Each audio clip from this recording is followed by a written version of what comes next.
Praise be to God. परमेश्वरको प्रशंसा होस्। Last week in our Bible study, गत हप्ताको हाम्रो बाइबल अध्ययनमा we learned few things about the Armageddon War or the Third World War. हामीले आर्मागेदनको लडाई अथवा तेस्रो विश्वयुद्धको बारेमा केही सिक्यौं। In the end, we declared that the next Bible study will be on the millennium or 1,000 years reign of Christ on the earth. अनि अन्तमा हामीले अर्को बाइबल अध्ययन चाहिँ यस पृथ्वीमा हुने प्रभु येशूको 1000 वर्षको शासनको विषयमा भन्ने छौं भनेका थियौं। But before we go to that, तर त्यसमा जानुभन्दा अगाडि we feel it necessary for everyone to know about the aftermath of the Third World War.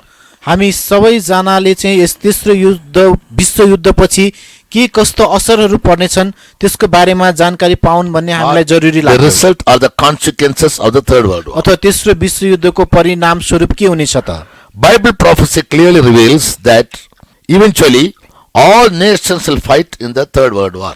अनि बाइबलको भविष्यवाणीद्वारा यो स्पष्ट छ कि तेस्रो विश्वयुद्धको बेला सम्पूर्ण राष्ट्रहरू एक आपसमा लड्नेछन्। Because the devil and the Antichrist and the false prophet, they send the three spirits like frogs to convince every king and the nations to come against for the Third World War to fight.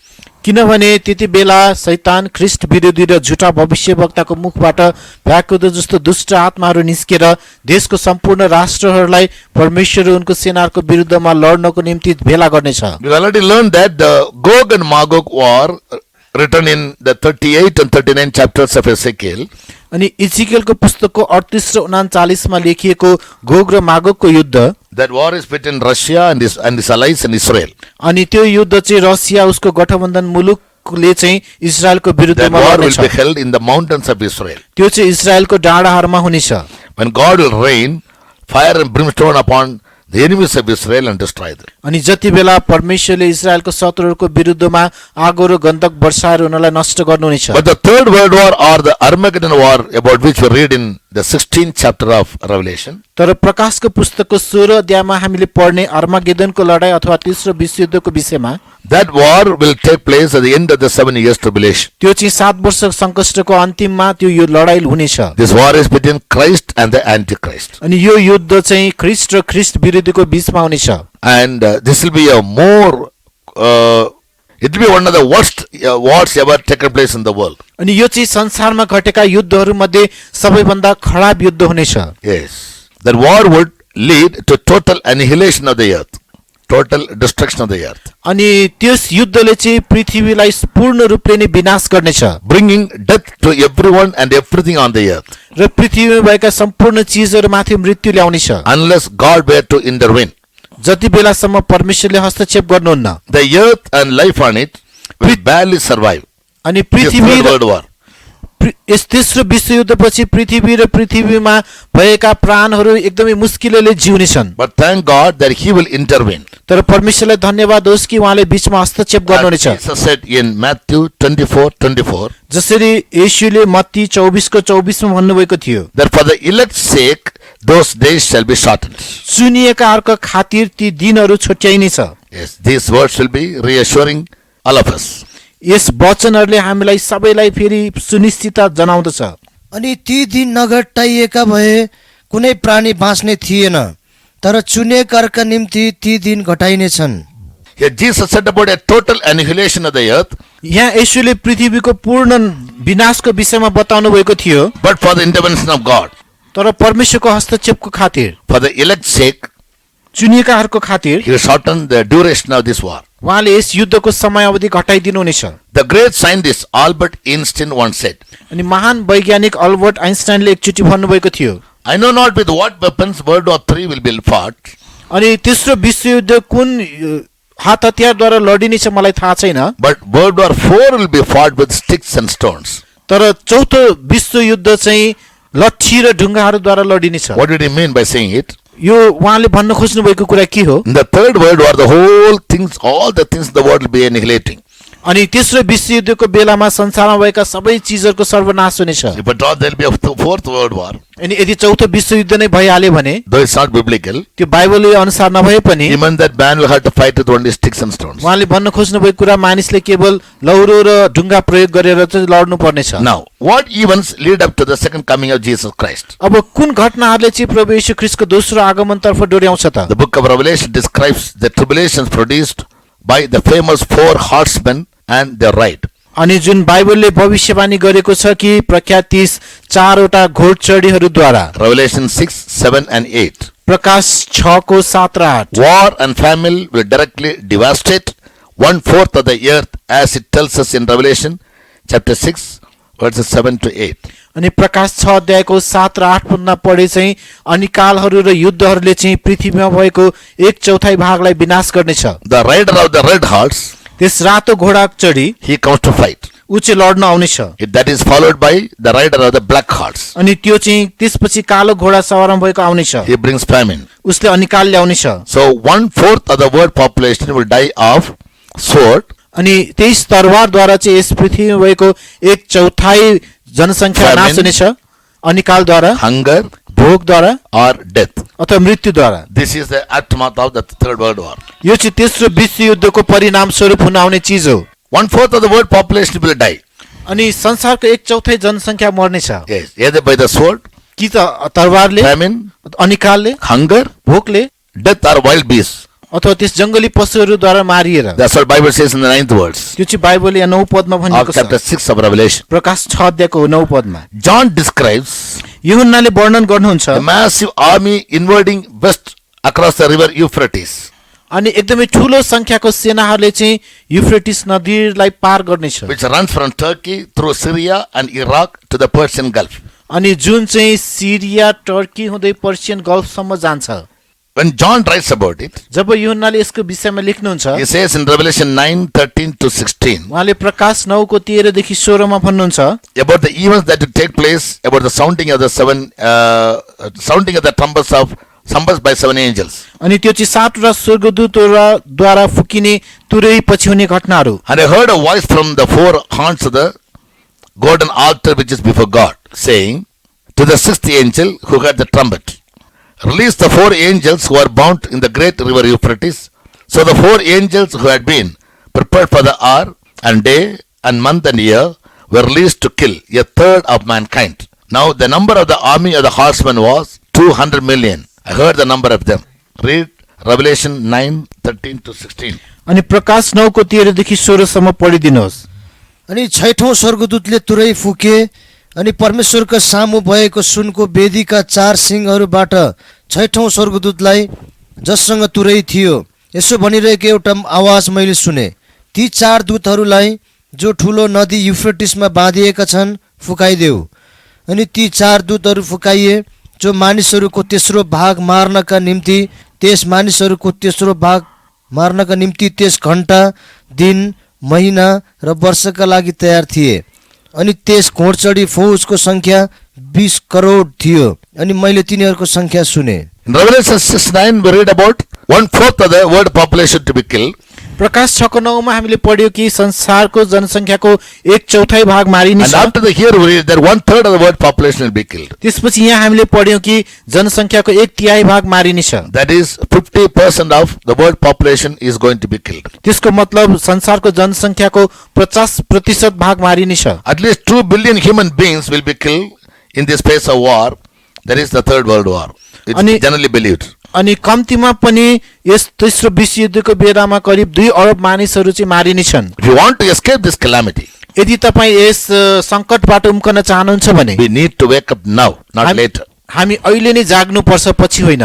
We also read about the environmental devastation that takes place during the day of the Lord. त्यस परमप्रभुको दिनमा जति पनि वातावरणीय विनाशहरू हुनेछन् त्यसको विषयमा पनि हामी यहाँ पढ्छौं। When the first 4 trumpet plagues affect the environment, अनि पहिलो 4वटा तुरैले चाहिँ वातावरणलाई प्रभाव पार्दछ, about which we can study elaborately later on. जसको बारेमा हामी विस्तृत रूपमा पछि अध्ययन गर्न सक्ने छौं। So the 7 angels who had the 7 trumpets prepared themselves to sound. जो जति 7 स्वर्गदूतहरूलाई त्यस फुक्नको निम्ति 7 तुरैहरू तयार गरिएको थियो। The first angel sounded, पहिलो स्वर्गदूतले तुरै फुके, and hail and fire followed, mingled with blood, असिना र रगत मिसिएको आगो सहित त्यो चाहिँ झर्यो, and they were thrown to the earth. र तिनीहरूलाई पृथ्वीमा फ्याँकियो। And a third of the trees were burned up, र पृथ्वी रुखहरूको तेस्रो भाग चाहिँ and जलाइयो, all green grass was burned up. र सबै हरियो घाँसहरू जल्यो। Then the second angel sounded, जब दोस्रो स्वर्गदूतले फुके, and something like a great mountain burning with fire was thrown into the sea. त्यसपछि एउटा बलिरहेको ठूलो पहाड चाहिँ समुद्रमाथि खस्यो And the third of the sea became blood. र समुद्रको तेस्रो भाग रगत भयो And a third of the living creatures in the sea died. र समुद्रभित्र भएका प्राणीहरूको तेस्रो भाग मरे And a third of the ships were destroyed. र त्यस जहाजहरूको तेस्रो भाग नष्ट भयो Then the third angel sounded, जब तेस्रो स्वर्गदूतले तुरै फुके and a great star fell from heaven, ठूलो तारा स्वर्गबाट खस्यो burning like a torch. अनि त्यो चाहिँ राको चाहिँ बलिरहेको And थियो it fell on the third of the rivers त्यो चाहिँ नदीहरूको तेस्रो भागमाथि खस्यो and on the springs of water. र पानीका मुहानहरूमाथि The name of the star is wormwood. अनि त्यस ताराको नाम चाहिँ तितोपाती थियो The name of the star is wormwood. त्यस ताराको नाम तितोपाती थियो A third of the waters became wormwood, र पानीको तेस्रो भाग चाहिँ तितो भयो and many men died from the water र धेरै मानिसहरू ती पानीद्वारा मरे because it was made bitter. किनभने त्यो तितो बनाइएको Then the थियो fourth angel sounded, जब चौथो स्वर्गदूतले तुरै and Phuke a third of the sun was struck, र सूर्यको तेस्रो भागलाई त्यसले प्रहार गर्यो a third of the moon, जुनको तेस्रो the third भाग of stars, र ताराहरूको तेस्रो so भाग that a third of them were darkened. ताकि तिनीहरूको तेस्रो भाग अँध्यारो भयो A third of the day did not shine, र दिनको तेस्रो भाग उज्यालो भएन and likewise the night. यही प्रकारले रात This is what John saw in his vision. यही कुरा यूहन्नाले आफ्नो दर्शनमा देखेको थियो All these things will take place during the second half of tribulation, यी सबै कुराहरू चाहिँ संकष्टको दोस्रो आधा भागमा हुनेछ and as a result of the wars. र त्यस युद्धको परिणाम स्वरूप What happens next? त्यसपछि के हुन्छ त Everyone on the earth will see the return of Christ. पृथ्वीमा भएका सबैजनाले ख्रिस्टको आगमनलाई देख्नेछन् Revelation 1:7 reads, प्रकाश 1:7 ले भने चाहिँ Behold, he is coming with clouds, हेर्नुहोस् उहाँ बादलमा आउनुहुनेछ and every eye will see him, र हरेक आँखाले उहाँलाई देख्नेछ even they who pierced him. र उहाँलाई घोष्नेहरूले पनि All the tribes of the earth will mourn because of him. Even so, amen.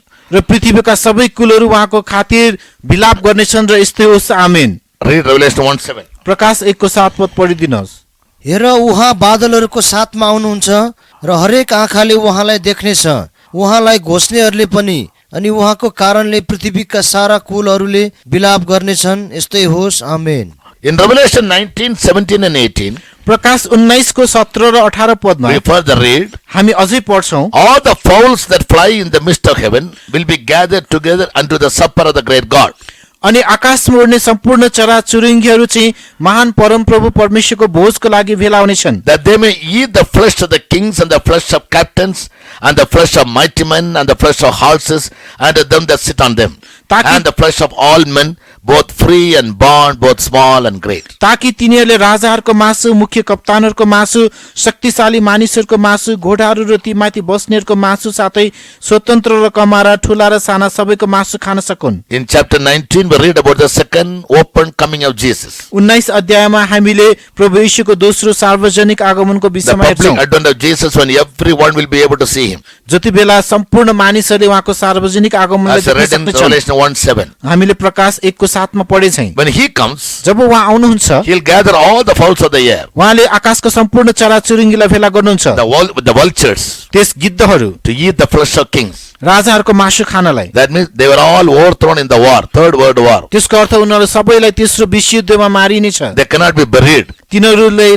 गाडिन सकिने छैन Most of them will die because of the blasting of nuclear bombs. अनि उनीहरू मध्ये प्राय जसो आणविक बमहरू पड्किएर मर्नेछन् Because of nuclear radiation, त्यस आणविक विकिरणको कारणले गर्दा as now people maintain a distance from corona affected people, जसरी अहिले मानिसहरूले कोरोना प्रभावित मानिसहरूबाट टाढै रहन्छन् in those days, ती दिनहरूमा in the lives of the dead men, त्यस मरेको लासहरूको जीवनमा they may have the radiation of nuclear. त्यस लासमा चाहिँ आणविक विकिरणको समस्या हुन्छ Nobody can touch them. कसैले पनि त्यसलाई छुन So the सक्दैन dead bodies will be overthrown in the field. ताकि त्यस लासहरू चाहिँ खेतमै पडिरहनेछ Therefore the fowls of the air will come and eat their flesh. त्यसकारण आकाशका चराचुरुङ्गीहरू आएर त्यस मासु खानेछ That also is a judgment of God. त्यो पनि परमेश्वरको न्याय हो And Ezekiel 39 verse 12, इजिकियल 39 को 12 मा the word of God says, परमेश्वरको वचनले भन्दछ people will take 7 months, the house of Israel will take 7 months to bury them,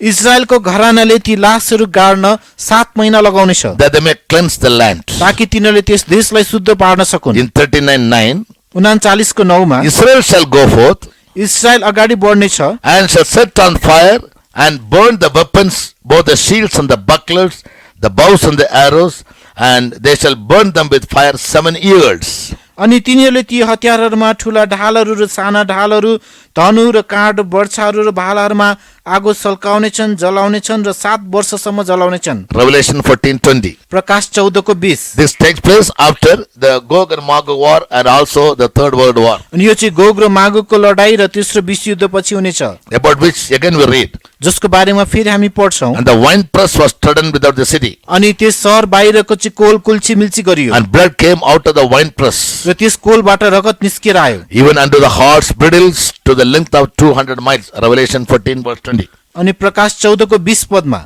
Read. अनि सहरदेखि बाहिर त्यो अङ्गुर पेल्ने कोल कुल्ची मिल्ची गरियो अनि त्यस कोलबाट घोडाहरूका लगामसम्म पुग्ने गरी 200 माइलसम्म रगत निस्कियो।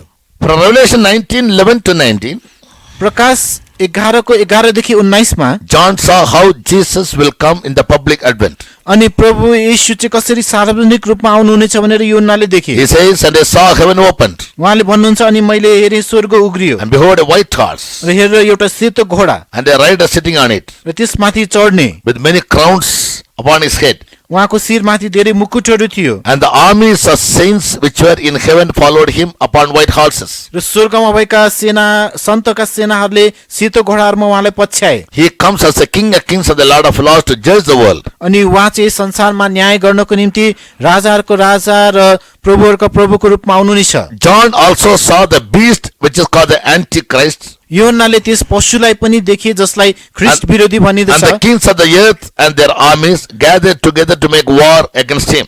र यस पृथ्वीका राजाहरू र उसका सेनाहरू चाहिँ प्रभु येशू र उहाँको सेनाको विरुद्धमा लड्न एकसाथ भेला भएका, Against him that sat on the horse and against his army, the saints of God.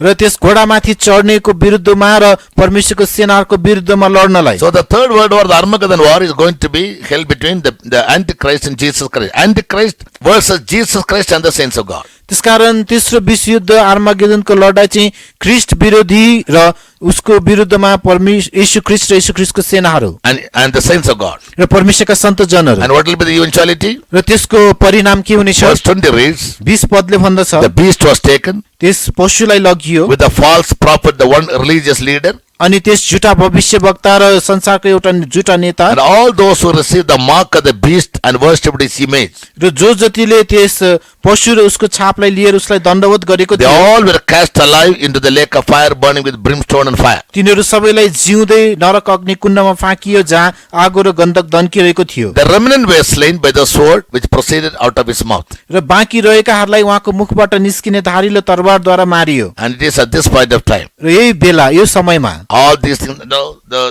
these are the aftermath of the third world war. यो चाहिँ तेस्रो विश्वयुद्धपछि त्यसको परिणाम स्वरूप हुने कुराहरू हुन्। It is at this point of time, यही बेला नै as Daniel wrote in 2:44, जसरी दानिएलले 2:44 मा लेख्नु भएको थियो, the kings, all the kingdoms of the earth will become the kingdoms of our Lord and our Savior Jesus Christ. पृथ्वीका सबै राज्यहरू चाहिँ हाम्रो प्रभु येशू ख्रीष्ट मुक्तिदाता प्रभु येशूको हुनेछ। The God removed the worldly kingdoms किनभने परमेश्वरले सांसारिक राज्यहरू and हटाउनुहुनेछ He will set up His own kingdom. र उहाँले आफ्नै राज्य स्थापित गर्नुहुनेछ। Apostle John also reconfirms it by reproducing it in Revelation 11:15. अनि प्रेरित यूहन्नाले पनि यही कुरालाई प्रकाश 11:15 मा पुनः लेखेर प्रमाणित गर्नुहुन्छ। Here he says, the kingdoms of this world are become the kingdoms of our Lord and of His Christ, and He shall reign forever and ever. उहाँले यहाँ लेख्नु भएको छ कि संसारका राज्यहरू चाहिँ हाम्रा प्रभुका र उहाँका ख्रीष्टका राज्यहरू भएका छन् अनि उहाँले सदा सर्वदा राज्य गर्नुहुनेछ। So after the World War III, त्यसकारण तेस्रो विश्वयुद्धपछि the house of the Lord shall be built in Jerusalem,